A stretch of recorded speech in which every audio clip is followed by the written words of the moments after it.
মা, এখান থেকে কলেজে যাওয়া না খুব মুশকিল, কত দূর হয়ে যাচ্ছে। তাহলে কি কলেজ চেঞ্জ করবি নাকি? আরে না, কলেজ চেঞ্জ করব কেন? মাঝ রাস্তায় কেউ কলেজ চেঞ্জ করে?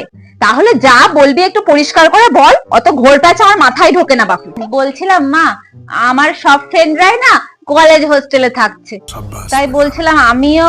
কি? একদম নয়, একদম নয়।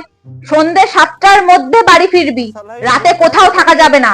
দিনকালের অবস্থা আজকাল যা খারাপ দেখেছো, তুমি তো কিছুই বোঝো না। এত রাস্তা প্রত্যেকদিন যেতে আসতে আমার খুব কষ্ট হয় মা। যত কষ্টই হোক সন্ধ্যে 7টার মধ্যে বাড়ি ফিরবি, মোদ্দা কথা। না হলে মার একটাও মাটিতে পড়বে না, বলে দিলাম। ধুর, বোঝে না কিছু না। আচ্ছা ঠিক আছে, আমি একটা প্রশ্ন তোকে জিজ্ঞাসা করব, তার সঠিক উত্তর যদি তুই দিতে পারিস তবে তুই হস্টেলে থাকবি, ঠিক আছে? কি প্রশ্ন বলো? ধর হঠাৎ কোনো ছেলে এসে তোকে জাপটে ধরলো, তখন তুই কি করবি? Oh my god. যদি টাইম আপ। দেখেছিস তো, এইটুকুনি বুদ্ধিও তোর ওই গভেট মাথায় নেই।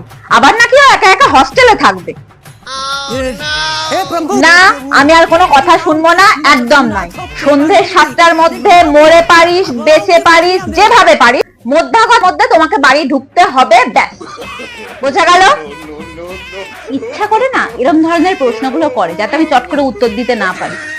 আসলে আমাকে মরে গেলেও 7টার মধ্যেই বাড়ি আসতে হবে, এইটাই মোদ্দা কথা।